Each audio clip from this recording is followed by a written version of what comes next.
नमस्कार आप सभी को रात्रि 11 बजे की करंट अफेयर्स के इस विशेष सेशन में आपका स्वागत है। एक एक करके हम प्रश्नों को देखने वाले हैं। लगभग 10 से 12 प्रश्न हैं, लेकिन जो भी प्रश्न हैं आपके लिए महत्वपूर्ण है। और आपको पता होगा कि ये वाला जो सेशन होता है रात्रि 11 बजे वाला, इसमें ज़्यादातर अभी के समय जो हम रख रहे हैं वो नवीनतम प्रश्नों को रख रहे हैं।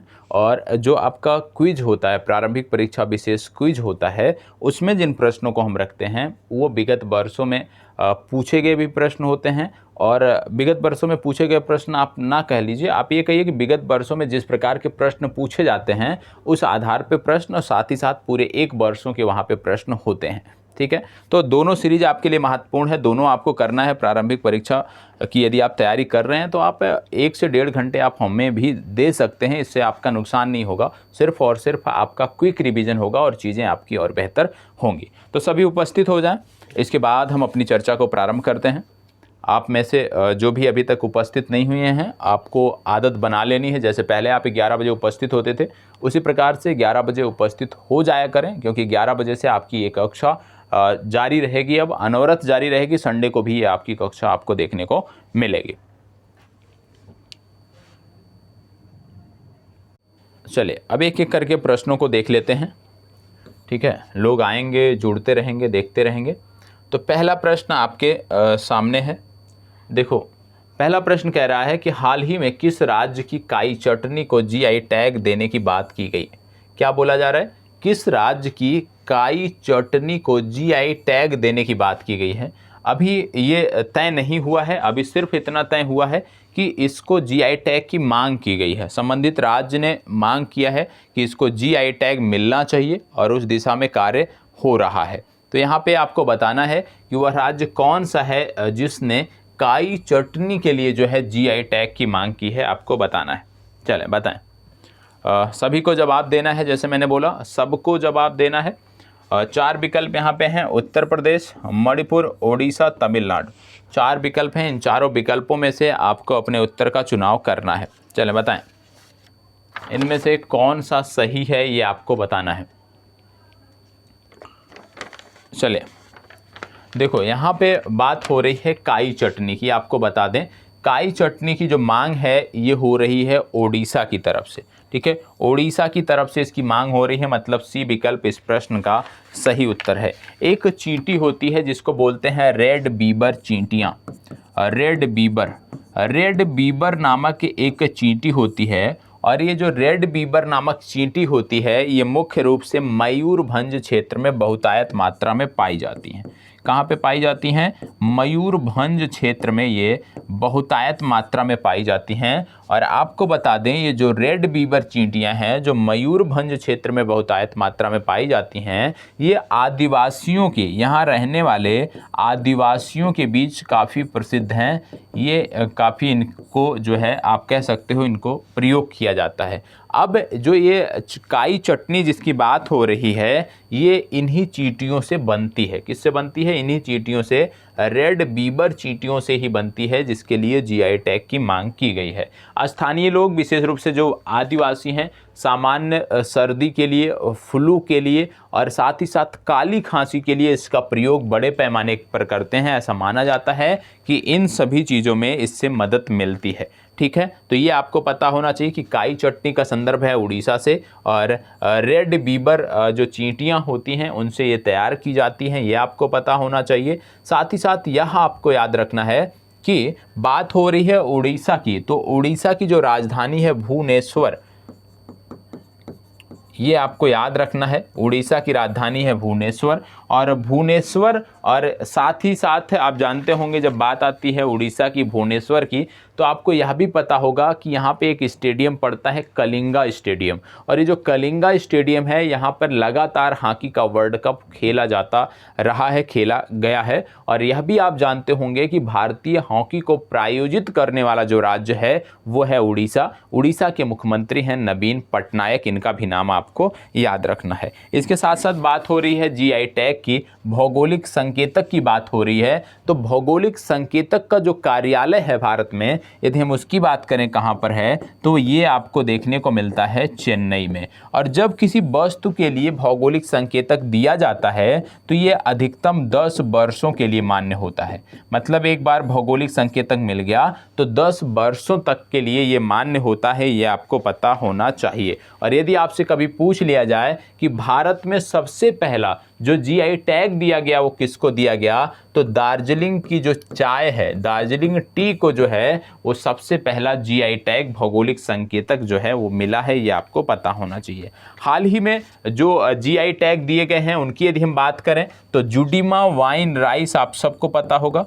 जुडीमा वाइन राइस, जिनको ना पता है वो नोट कर लेंगे, ठीक है। जुडीमा वाइन राइस आपको नोट कर लेना है। आपको तिरुर बेटिला नोट कर लेना है। तिरुर बेटिला, तिरुर बेटिला आपको नोट कर लेना है। जुडीमा वाइन राइस हो गया, जुडीमा वाइन राइस के साथ साथ तिरुर बेटिला हो गया। इसके साथ साथ डिंडीगुल लॉक हो गया, डिंडीगुल लॉक, डिंडीगुल लॉक हो गया आपका, ये आपको नोट कर लेना है। और डिंडीगुल लॉक के साथ साथ आपको नोट कर लेना है कडांगी साड़ी, कडांगी साड़ी आपको नोट कर लेना है, कडांगी साड़ी। ये इसमें से तिरुर बेटिला को छोड़कर बाकी तीनों के बारे में मैंने कई बार आपको बताया है। तो यहाँ पे तिरुर बेटिला के बारे में मैं बता दे रहा हूँ कि तिरुर बेटिला का संदर्भ है केरल से। बाकी का जुडीमा वाइन राइस का संदर्भ किस राज्य से है, डिंडीगुल लॉक के बारे में अक्सर मैंने बताया है आपको, तो याद भी होगा आपको। और कडांगी साड़ी, इन तीनों के बारे में, Judima wine rice, Dindigul lock और कडांगी साड़ी, इनका संदर्भ किस राज्य से है वो आप कमेंट बॉक्स में बताओगे। आपका होमवर्क नंबर 1, ये वीडियो समाप्त हो जाएगी, पहले इसको अच्छे से देख लीजिए। देखने के बाद जब आप फ्री होते हैं तब आपको इसका जवाब कमेंट बॉक्स में देना है। जो भी गंभीर हैं अपनी परीक्षा को लेकर, बार बार कहता हूं, आप जवाब दीजिएगा। यदि आपको इसका जवाब नहीं पता है, आप कमेंट में बताओगे सर जवाब नहीं पता है, निश्चित रूप से अगली कक्षा में मेरे द्वारा इसका जवाब दिया जाएगा। लेकिन जब आप बताओगे नहीं पता है तो, लेकिन प्रयास पहले करना है कि आपको इसका जवाब देना है, ठीक है। तो करंट अफेयर्स की इस कक्षा में आप सबका इन्वॉल्वमेंट चाहिए। यदि आप इन्वॉल्वमेंट देते हैं तो चीज़ों को और बेहतर तरीके से आप तक पहुँचाने का हम प्रयास करेंगे, ठीक है। तो ये चीज़ें हो गई। अब बढ़ते हैं आगे प्रश्न संख्या 2 पर।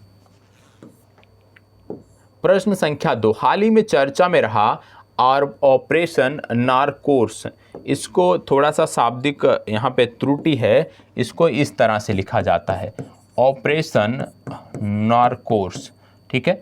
तो इसकी बात हो रही है। तो ऑपरेशन नौकोर्स किसके द्वारा चलाया जा रहा है, इसको नॉरकोस बोलते हैं, हिंदी में, इंग्लिश में ऐसे लिखते हैं नॉरकोस, ठीक है। ऑपरेशन नॉरकोस किसके द्वारा चलाया जा रहा है ये आपको बताना है। आपको बता दें, इस ऑपरेशन के द्वारा 7.40 करोड़ रुपए के नशीले पदार्थ, मादक पदार्थ जो हैं वो जब्त किए गए हैं, ये आपको पता होना चाहिए। अब 4 संस्थाएं दी हुई हैं, बीएसएफ, आईटीबीपी, आरपीएफ, एसएसबी, इनमें से कौन सा सही है ये आपको बताना है। तो बताएं, ऑपरेशन नौकोर्स किसके द्वारा चलाया गया है ये आपको बताना है। चलें फास्ट जवाब दीजिएगा, किसके द्वारा चलाया गया है ये आपको बताना है।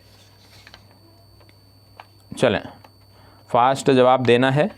आपको पता होगा पिछले दिनों मैंने एक बताया था ऑपरेशन आहट, ऑपरेशन आहट, शायद याद हो, याद है तो बहुत अच्छी बात है। ऑपरेशन आहट आपको बताया गया था। ऑपरेशन आहट के साथ साथ मेरी सहेली पहल भी आपको बताया गया था, मेरी सहेली पहल, मेरी सहेली पहल, और मेरी सहेली पहल के साथ साथ नन्हे फरिश्ते भी आपको बताया गया था, ऑपरेशन नन्हे फरिश्ते, ठीक है। और ये सभी के सभी जो हैं एक ही संस्था द्वारा चलाए गए थे, उसका नाम है आरपीएफ।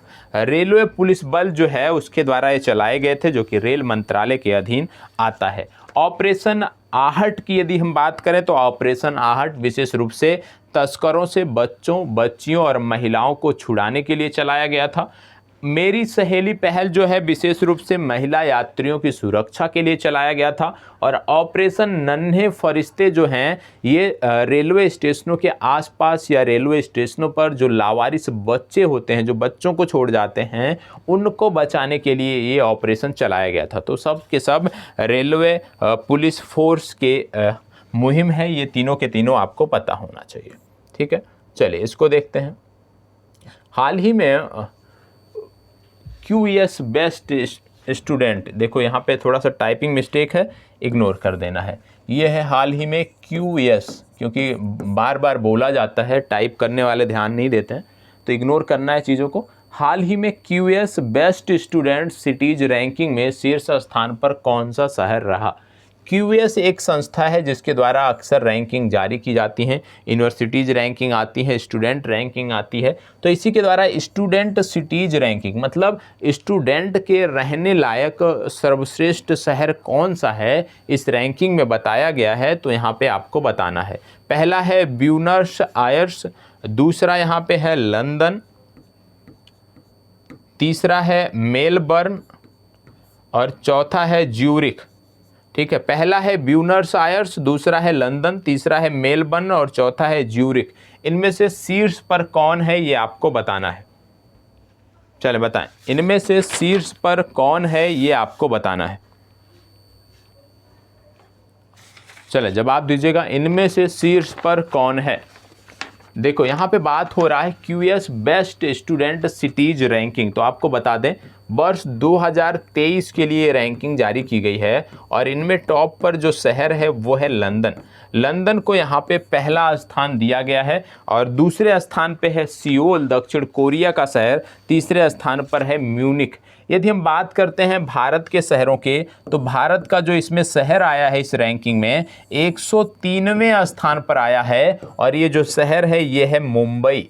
इसके बाद अगला स्थान आता है बेंगलुरु का और बेंगलुरु का स्थान है 114वां।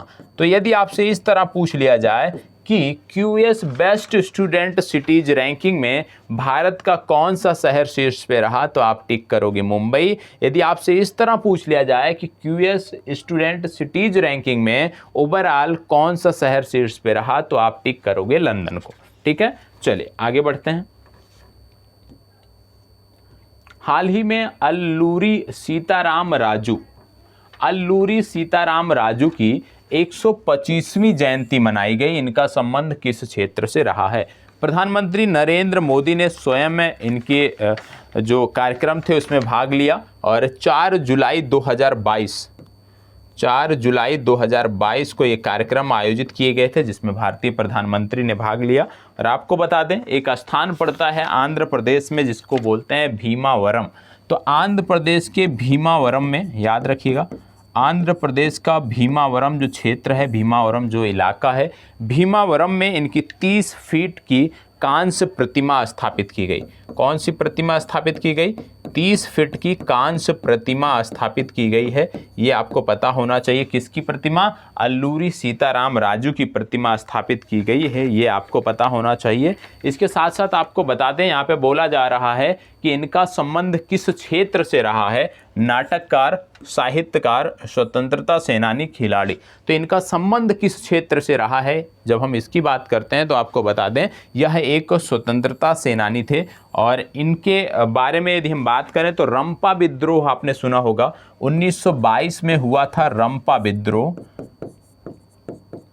और रंपा विद्रोह का इन्होंने नेतृत्व किया था। 1922 के रंपा विद्रोह का इन्होंने नेतृत्व किया था।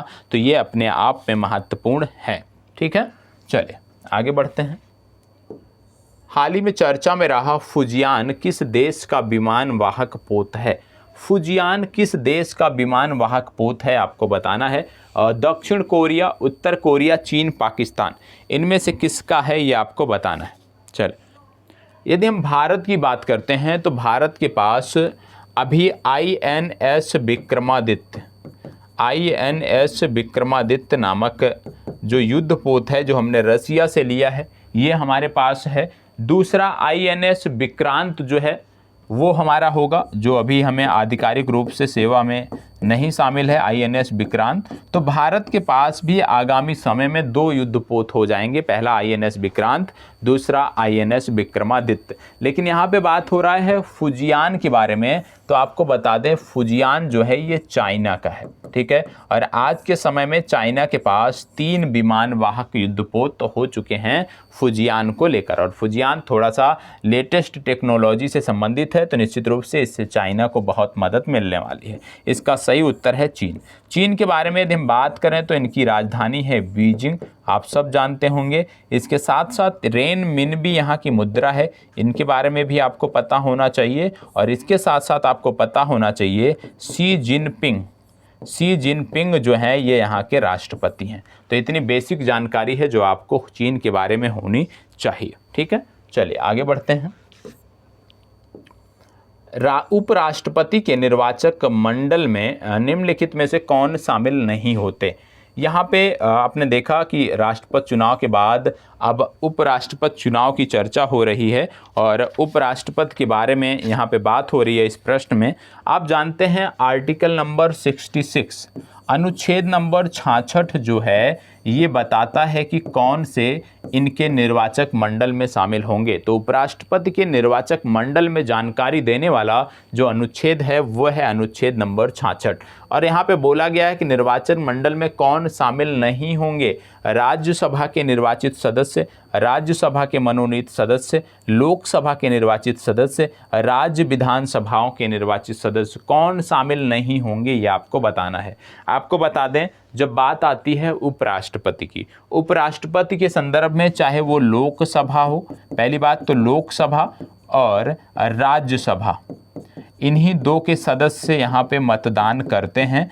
और यहाँ पे जैसे राष्ट्रपति के चुनाव में आपने देखा था कि जो मनोनीत सदस्य होते थे वो अपने मत का प्रयोग नहीं कर सकते थे राष्ट्रपति के संदर्भ में, लेकिन जब उपराष्ट्रपति की बात आती है तो ये जो मनोनीत सदस्य होते हैं दोनों सदनों के, ये भी यहाँ पे अपना मत दे सकते हैं। तो कहने का मतलब है इसका सही उत्तर हो जाएगा डी विकल्प, राज्य विधानसभा के निर्वाचित सदस्य, ठीक है। चलिए आगे बढ़ते हैं। हाल ही में चर्चा में रहा हर्मिट स्पाईवेयर का संबंध किस देश से है। हर्मिट स्पाईवेयर आप एक प्रकार से सुनते होंगे, अक्सर सुनते होंगे, जासूसी का एक सॉफ्टवेयर होता है, और इसको बनाया है RCS लैब ने। किसने बनाया है? RCS लैब नामक कंपनी ने इसको तैयार किया है हर्मिट को। और हर्मिट जो स्पाईवेयर है किस देश का है ये आपसे पूछा जा रहा है। पिछले दिनों पेगासस आपने देखा होगा, पेगासस से स्पाईवेयर की चर्चा हो रही थी, और पेगासस स्पाईवेयर को इजराइल की एक कंपनी ने बनाया था। चर्चा इस संदर्भ में भारत में हो रही थी कि पेगासस स्पाईवेयर का दुरुपयोग का आरोप लग रहा था कि भारत सरकार ने कुछ लोगों पर इसका दुरुपयोग किया है उनका डेटा चोरी करने के लिए। तो यहाँ पे आपको बताना है, और पेगासस के बारे में बता दें कि इसको NSO ग्रुप ने बनाया था, NSO ग्रुप ने इसको तैयार किया था, ये आपको पता होना चाहिए, ठीक है। अब यहाँ पे बात हो रहा है हर्मिट स्पाईवेयर की। तो हर्मिट स्पाईवेयर की जब आप बात करते हैं तो इसको तैयार किया है इटली की RCS लैब ने। तो इसका सही संबंध किससे है? इटली की RCS लैब से।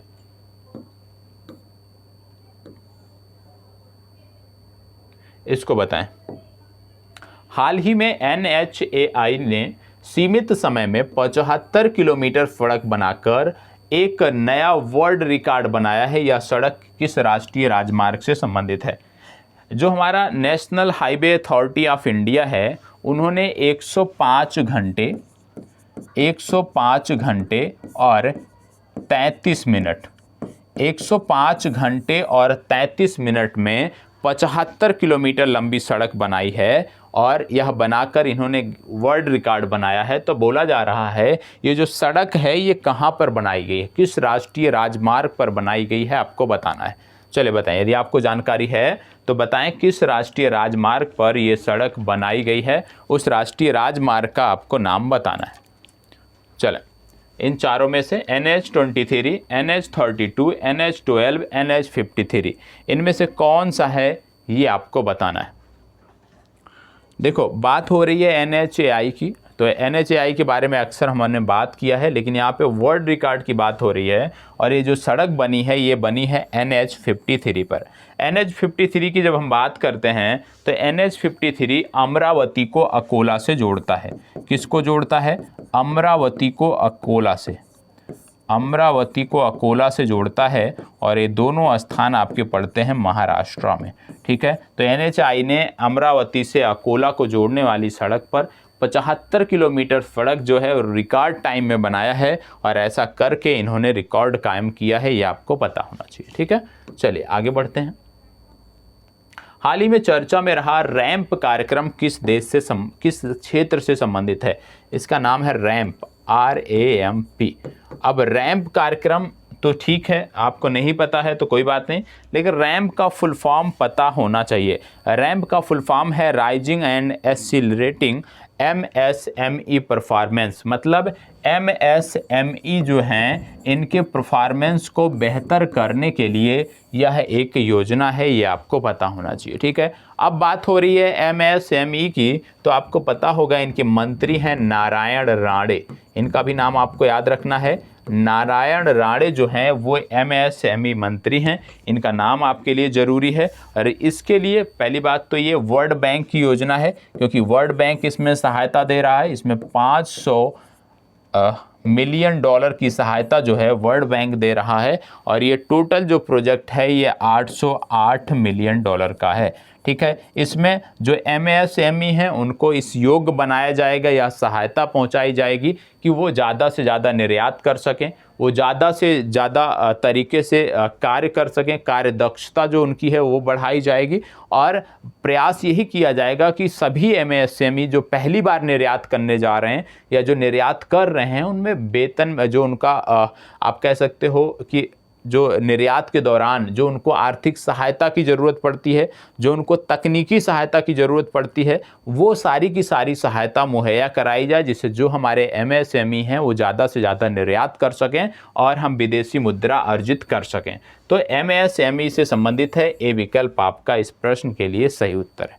ठीक है, रैंप की फुल फॉर्म आपको पता होने चाहिए। हाल ही में महाराष्ट्र के औरंगाबाद का नाम बदलकर क्या रखा गया है? महाराष्ट्र के औरंगाबाद का नाम बदलकर क्या रखा गया है? आपको बता दें कि महाराष्ट्र का जो औरंगाबाद है सबसे पहले 1610 ईस्वी में इसको बसाया गया था। 1610 ईस्वी में यदि हम बात करें तो एक नाम था मालिक अंबर। मालिक अंबर ने इसको बसाया था और मालिक अंबर ने इसका नाम रखा था खिड़की। क्या नाम था? खिड़की। मालिक अंबर ने सबसे पहले औरंगाबाद का नाम रखा था खिड़की। बाद के समय में 1926 में इसका बेटा यहाँ पे शासक बना और उसका नाम था फतेह खान, और फतेह खान ने इसका नाम रख दिया फतेहपुर। बाद में 1653 ईस्वी में औरंगजेब के समय में 1653 में औरंगजेब के समय में औरंगजेब ने इसको अपनी राजधानी बनाई और वहीं से इसका नाम पड़ गया औरंगाबाद। तो क्योंकि ये आक्रांताओं के नाम पर है इसलिए इसका नाम बदला गया औरंगाबाद का, और औरंगाबाद का जो अब नया नाम है ये रखा गया है संभाजी। ठीक है, संभाजी नगर। क्या रखा गया है? संभाजी नगर रखा गया है। संभाजी के बारे में यदि हम बात करें तो संभाजी को औरंगजेब ने मरवा दिया था। 1689 ईस्वी में इनको औरंगजेब द्वारा मरवा दिया गया था, और संभाजी जो थे ये महाराज शिवाजी जो हुआ करते थे उनके पुत्र थे। इतनी जानकारी बेसिक है जो आपको पता होना चाहिए। एक नाम यहाँ पे आपको देखने को मिल रहा होगा धाराशिव। धाराशिव एक नाम देखने को मिल रहा होगा। धाराशिव भी अब नया नाम है किसका? एक स्थान है उस्मानाबाद। उस्मानाबाद का जो अब नया नाम है ये है धाराशिव। ये भी आप नोट कर लीजिएगा, धाराशिव जो है ये उस्मानाबाद का नया नाम है। ठीक है, चलिए आगे बढ़ते हैं। उम्मीद करता हूँ कि करंट अफेयर्स की ये सीरीज अच्छी लग रही होगी और इससे बहुत जानकारियां आपको मिलती होंगी। भारत का पहला mRNA वैक्सीन, जिसे यहाँ पे अभी देख लेते हैं, क्या यहाँ पे शायद जो संस्था हमारी है उसकी बात हो रही है। तो सबसे पहले आप ये देखिए कि भारत की पहली mRNA वैक्सीन जिसे आपात उपयोग के लिए मंजूरी दी गई है वो कौन सी है? जिसे आपातकालीन उपयोग के लिए मंजूरी दी गई है वो कौन सी है? भारत की पहली mRNA वैक्सीन जिसे आपातकालीन उपयोग के लिए मंजूरी दी गई है वो कौन सी है? जेमकोवैक, एनाकोवैक्स और भारत बायोफार्मा, या इनमें से कोई नहीं। तो इसका जो नाम है यदि मैं बताऊं तो इसका नाम है जेमकोवैक 19। जेमकोवैक 19 ये भारत की पहली mRNA आधारित जो वैक्सीन है वो है। और mRNA आधारित वैक्सीन क्या होती है आप जानते हैं कि mRNA जो होते हैं ये प्रोटीन से संदर्भित होते हैं, प्रोटीन के निर्माण के लिए जिम्मेदार होते हैं mRNA। और mRNA के ऊपर एक परत होती है जिसको बोलते हैं लिपिड। mRNA के ऊपर एक परत होती है जिसको बोलते हैं लिपिड। अब क्या होगा कि क्योंकि mRNA क्या है, ये प्रोटीन तैयार करता है, ठीक है। तो mRNA जो शरीर में किसी के डाला जाएगा तो इस पे जो इसका जो आप कह सकते हो जो ये प्रोटीन होगा, जो ये प्रोटीन तैयार करेगा वो वही प्रोटीन तैयार करेगा जो कोविड का जो आप कह सकते हो संक्रमण के दौरान, जो वायरस के दौरान जो प्रोटीन तैयार होता है।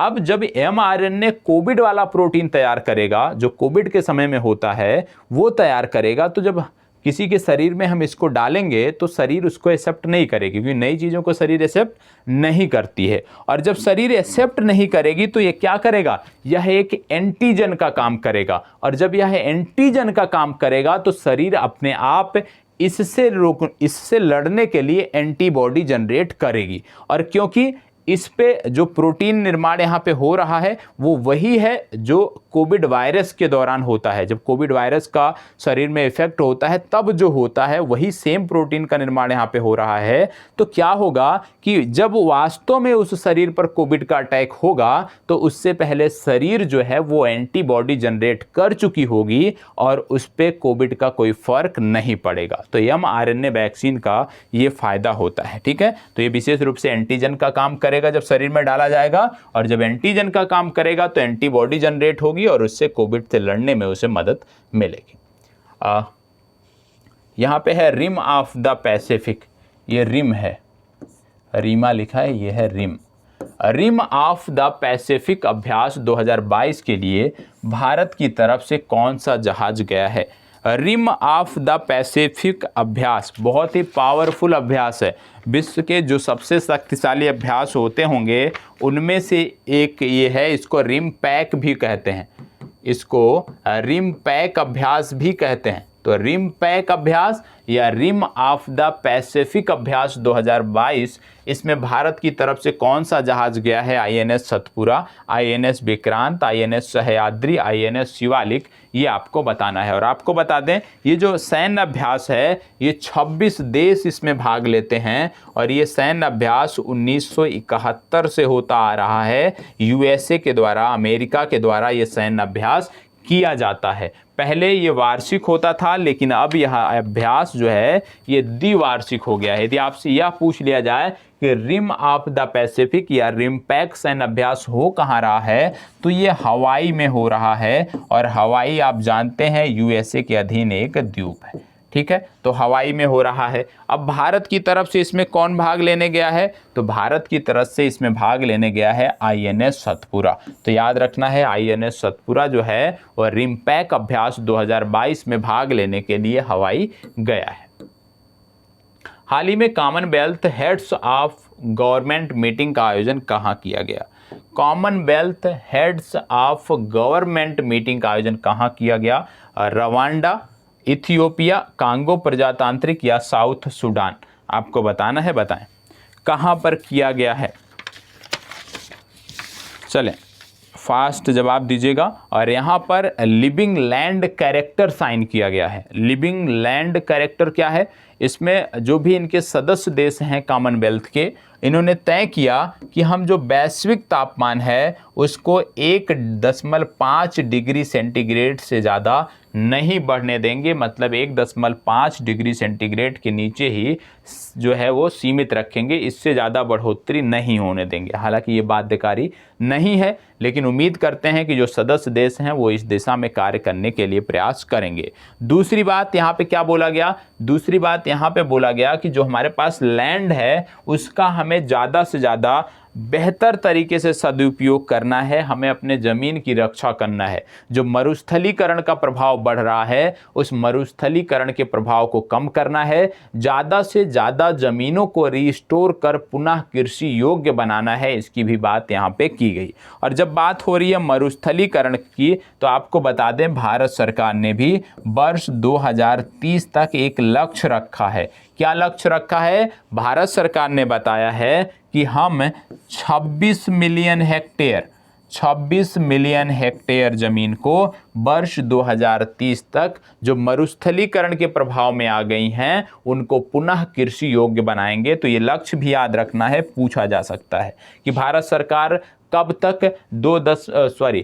तक 26 मिलियन हेक्टेयर भूमि को पुनः कृषि योग्य बनाने के लिए प्रयासरत है। तो आपको याद रखना है वर्ष 2030 तक हम जो डेजर्टिफिकेशन है उसको सीमित करने का भी प्रयास कर रहे हैं, और जो डेजर्ट के अब आप कह सकते हो चपेट में जो हमारी भूभाग आ गई हैं उनको पुनः कृषि योग्य बनाने के लिए हम प्रयास कर रहे हैं। ठीक है, तो 26 मिलियन हेक्टेयर भूमि है जिसको 2030 तक हम इस काबिल कृषि योग्य बनाएंगे। ठीक है, अब बात हो रही है Commonwealth heads of government meeting का आयोजन कहाँ किया गया? ये रवांडा में किया गया। रवांडा की राजधानी है किगाली। ठीक है, तो रवांडा की राजधानी किगाली में यह आयोजन किया गया। और आपको यह भी पता होगा कि यहाँ पे कौन भेजा गया भारत की तरफ से, कौन इसमें भाग लिया? भारत के विदेश मंत्री एस जयशंकर ने यहाँ पे भाग लिया। इसको भी आपको याद करना है। ठीक है, चलिए बढ़ते हैं आगे और अंतिम प्रश्न आज का देखते हैं। हाल ही में गेल का नया चेयरपर्सन किसे बनाया गया है? गेल के नए प्रमुख बने हैं वो कौन हैं आपको बताना है। 4 नाम दिए हुए हैं, इनमें से आपको चुनाव करना है कि गेल का नया चेयरपर्सन, नया अध्यक्ष किसे बनाया गया है। गेल के नए अध्यक्ष बने हैं, आपको मैं बता देता हूं बिना समय लिए हुए, संदीप कुमार गुप्ता। ए विकल्प आपका सही उत्तर है। आज का प्रश्न है, ठीक है, प्रश्न क्या है मैं बता देता हूं। प्रश्न कह रहा है हाल ही में चर्चा में रही वेतन प्रणाली पद्म, ठीक है, चर्चा में रही वेतन प्रणाली पद्म PADMA, ठीक है, हाल ही में चर्चा में रही वेतन प्रणाली पद्म जो है ये किससे संबंधित है, ये आपको बताना है। तो चलिए, आप सभी का ये आज का प्रश्न है, आज का होमवर्क है, और उम्मीद करता हूँ कि आप सभी इस प्रश्न का जो जवाब है वो इस PDF के कमेंट बॉक्स में, इस वीडियो के कमेंट बॉक्स में आप अवश्य शेयर करेंगे। यही प्रश्न है PADMA।